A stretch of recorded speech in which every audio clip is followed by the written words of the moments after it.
Hey everyone, it's me, Matt. Welcome back to my channel. I hope you're all doing great. Hopefully the weather's starting to cool off where you live. I know I've definitely noticed a change here in Florida.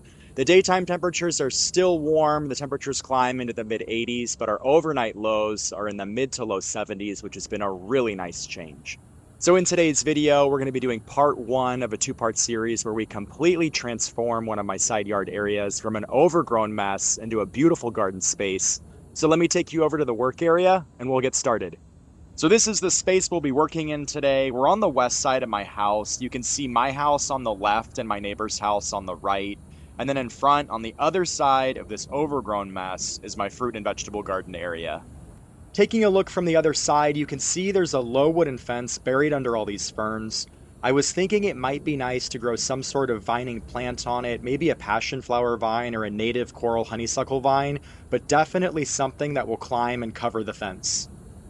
Taking a step back, again, you can see just how overgrown everything is. It's mostly ferns, but you'll notice the large tree suckers from an old oak tree that was cut down a few years ago. I want to get in there today and remove those and apply some sucker punch so they don't grow back.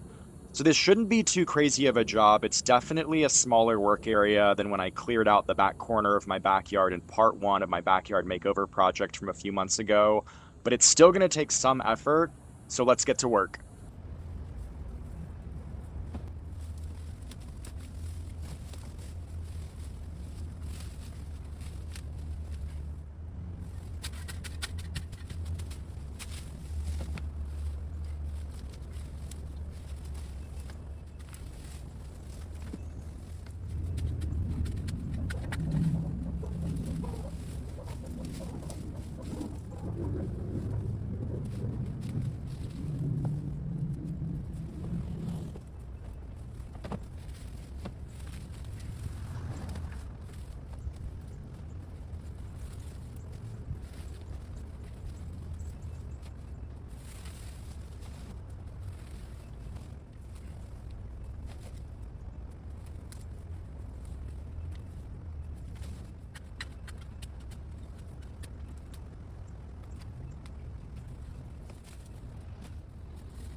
So I've definitely made some progress. You can really see the wooden fence now. The ferns are densely packed in here. It was kind of deceiving at first. This is a nice size area. There's really going to be quite a bit of space to plant once everything is pulled out.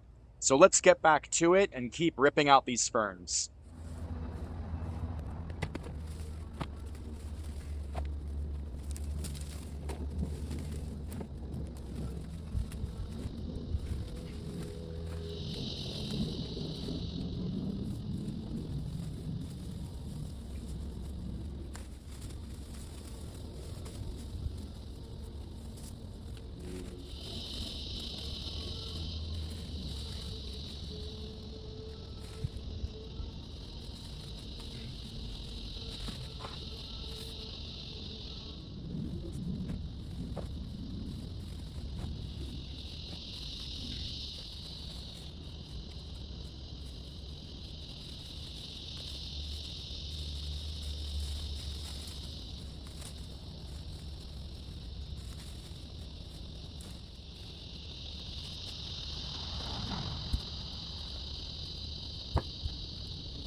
So I've continued to make some more progress here. I've pulled out a ton more ferns.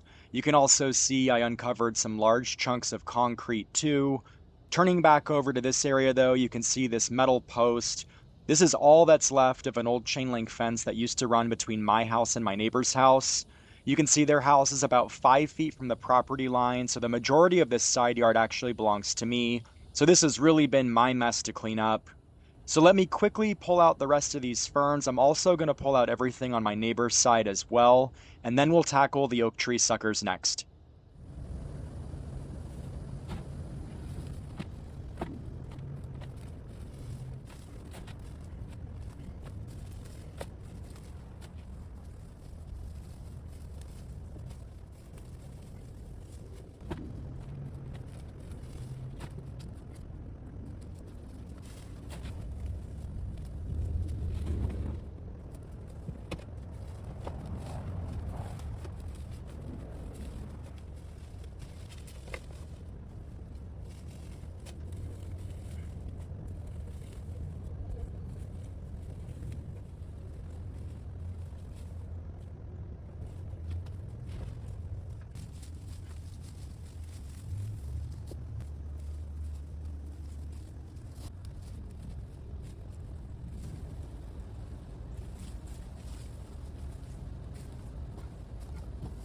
All right, so I'm a sweaty mess, but the first task of this transformation project is complete.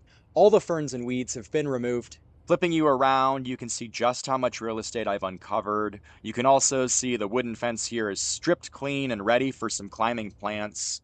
So the next task is to remove these oak tree suckers, and then I'll paint the stump with some sucker punch. So let's get to it.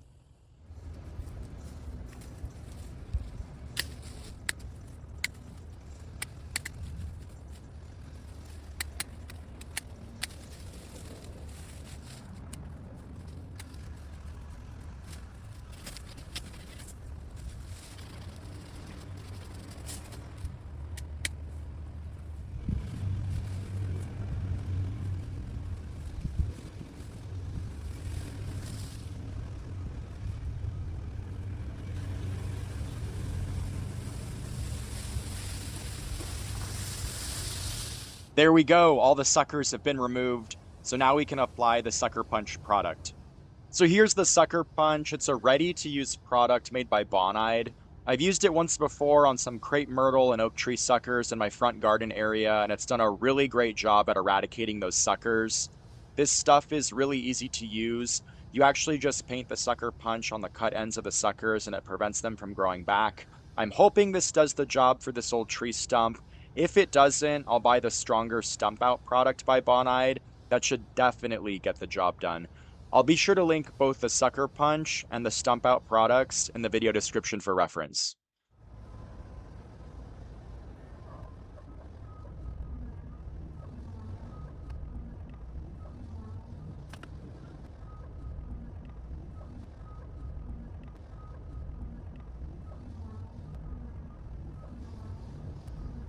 All done, the sucker punch has been applied. Again, I'm hoping this works, but if it doesn't, I'll try and get my hands on some of the stronger stump out solution.